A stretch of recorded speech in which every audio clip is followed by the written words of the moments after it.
अस्सलामुअलैकुम, मैं साकिब मकबूल solution register software company से। आज की इस वीडियो में हम देखते हैं कि ई sales analyst point of sale software में आप एक्सपेंसेस किस तरह ऐड करते हैं और इसके साथ साथ रेवेन्यू का ऑप्शन क्या है और उसके क्या बेनिफिट्स हैं, और रेवेन्यू ऐड करना चाहें तो उसका क्या तरीकाकार है। एक्सपेंसेस से मुराद होता है कि आपका बिजनेस में आप जो भी डेली बेसिस के अखराजात होते हैं, मिसाल के तौर पर खाने पीने के, यूटिलिटी बिल्स या रेंट या इसके साथ साथ जितने भी बाकी चीज़ें हैं उन्हें आप सॉफ्टवेयर में ऐड कर देते हैं, तो ये तमाम चीज़ें आपकी कैश से भी खुद ब खुद सॉफ्टवेयर लेस कर देता है और इसके साथ साथ प्रॉफिट लॉस से भी ये तमाम जो आपके अखराजात होते हैं वो निकल जाते हैं।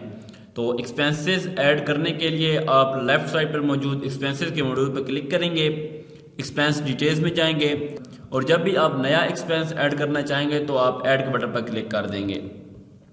सबसे पहले same as it is date की फील्ड है, जिस भी डेट में आप एक्सपेंस रिकॉर्ड करना चाहेंगे वो वही आपकी सिस्टम की डेट होगी, और अगर आप इसे चाहें तो क्लिक करके यहाँ से चेंज भी कर सकते हैं।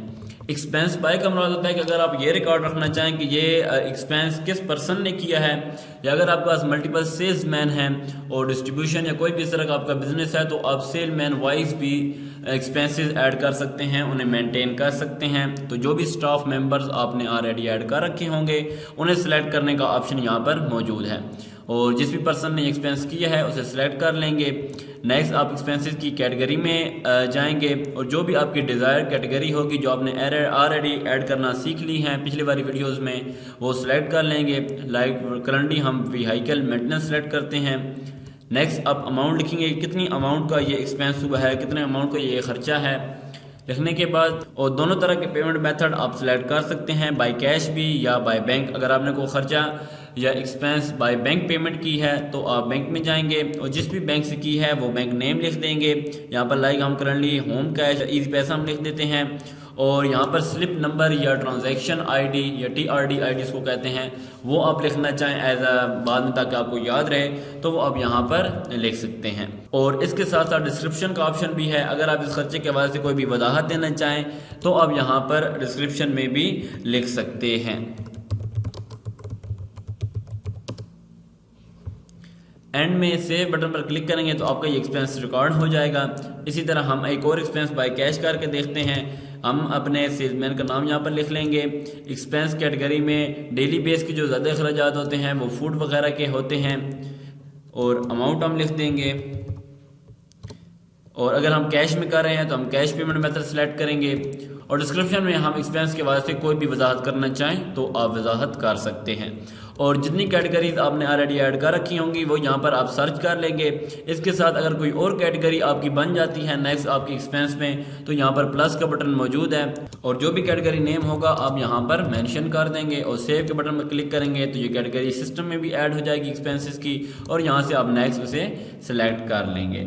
और इस तरह जब भी आप एक्सपेंस डिटेल्स में आएंगे तो जितने भी एक्सपेंसेस आपने ऐड कर रखे होंगे वो आपके सामने शो हो जाएंगे और उनकी तमाम डिटेल और ट्रांजैक्शन हिस्ट्री भी आ जाएगी। और किसी एक्सपेंस को आप बाद में एडिट करना चाहें, आपसे कोई गलती हो गई है जो उसकी जो आपने डिटेल्स दी हैं उनमें कोई चेंजिंग करना चाहें तो आप सिंपल सेलेक्ट करके एडिट के बटन पर क्लिक करके दोबारा उसे चेंज भी कर सकते हैं, और चेंजिंग करने के बाद आप दोबारा सेव पे क्लिक कर देंगे तो आपकी वो ट्रांजैक्शन चेंज हो जाएगी। इसी तरह आपके पास सर्च रिकॉर्ड मौजूद है कि आप मंथली एक्सपेंसेस चेक करना चाहें और उसका सब टोटल यहाँ पर नीचे भी आपको मिल रहा होता है। और इस तरह आप एक्सपेंस बाय के हिसाब से सर्च कर सकते हैं, कैटेगरी वाइज सॉर्ट कर सकते हैं, एक्सपेंस की डिस्क्रिप्शन के हवाले से भी चीज़ों को सर्च कर सकते हैं। और प्रीवियस मंथ करेंगे तो आपके पास प्रीवियस मंथ के आ जाएंगे, ईयरली, ओवरऑल, कस्टम में आप किसी भी दो डेट्स के दरमियान एक्सपेंसेस चेक करना चाहें तो आपके पास ऑप्शन मौजूद होता है। आप एक हफ्ते की इस ऑप्शन की मदद से 2 हफ्तों की, एक दिन की, एक हफ्ते की, कुछ भी आप यहाँ से निकाल सकते हैं। ये तो हो गया आपके एक्सपेंस के ऑप्शन, और एक्सपेंस कैटेगरीज आपको यहाँ नीचे ऑप्शन में मिल जाती हैं। एक्सपेंस कैटेगरीज की डिटेल में कोई भी आपने चेंजिंग करनी होगी तो यहाँ से आप एडिट के बटन पर क्लिक करके इन्हें चेंज कर सकते हैं। या किसी कैटेगरी वगैरह को डिलीट करना चाहें तो आप उसे डिलीट भी कर सकते हैं। नेक्स्ट हम चलते हैं अपने दूसरे ऑप्शन अदर रेवेन्यू की तरफ। तो अदर रेवेन्यू अगर आप ऐड करना चाहेंगे तो आप सिंपल अदर रेवेन्यू के मोड पर क्लिक करेंगे, रेवेन्यू डिटेल्स में जाएंगे। अदर रेवेन्यू का ऑप्शन बेसिकली है क्या, अगर आपके बिजनेस में कोई भी ऐसी रेवेन्यू आ रही है जो डायरेक्ट इस बिजनेस से तो नहीं हो रही, यानी आप सेल या परचेज के जरिए तो नहीं कर रहे, लेकिन आपके पास वो अमाउंट आ रही है और आप इस बिजनेस में ऐड करना चाहते हैं, तो इस तरह की कोई भी अमाउंट है तो आप उसे ऐड करने के लिए अदर रेवेन्यू का ऑप्शन यूज कर सकते हैं। मिसाल के तौर पर आपको कोई भी जानवरों का मेडिकल स्टोर है और आप जानवरों को टेस्ट करने के या उन्हें इंजेक्शन वगैरह लगाने के, या मरीजों का आपका हॉस्पिटल या कोई भी क्लिनिक है तो आप इंजेक्शन लगाने के या पेशेंट के चेकअप की फी लेना चाहते हैं, तो उसे सॉफ्टवेयर में आप रिकॉर्ड रखना चाहें तो आप रेवेन्यू का ऑप्शन भी यूज कर सकते हैं।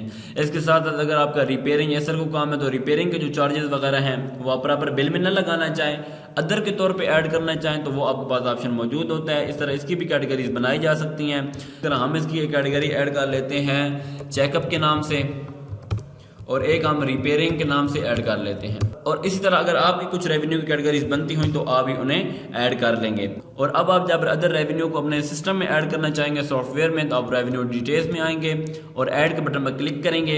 इसी तरह same as it is revenue by का ऑप्शन है, जो भी सेलमैन आपका ये रेवेन्यू लेकर आया है आप उसे सिंपल सेलेक्ट कर लेंगे और यहाँ से जो भी डिज़ायर आपकी कैटेगरी बनेगी वो यहाँ पर सेलेक्ट करने के बाद आप अमाउंट लिख देंगे और पेमेंट मेथड सेलेक्ट कर लेंगे, कैश है या बैंक है। और इसी तरह अगर आप कुछ भी इसमें वजाहत करना चाहें तो आप डिस्क्रिप्शन का ऑप्शन भी यूज कर सकते हैं और एंड पे आप सेव पे क्लिक कर देंगे तो आपकी यह ट्रांजैक्शन सेव हो जाएगी।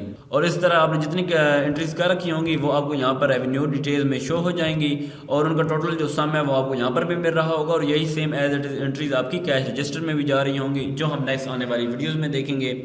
तो आज के इस वीडियो में हमने एक्सपेंसेस और अदर रेवेन्यू का ऑप्शन देख लिया। तो इस हवाले से कोई भी आपको अगर कन्फ्यूजन हो तो हम टीम के साथ रब्ता करें। तब तक के लिए अल्लाह हाफिज़।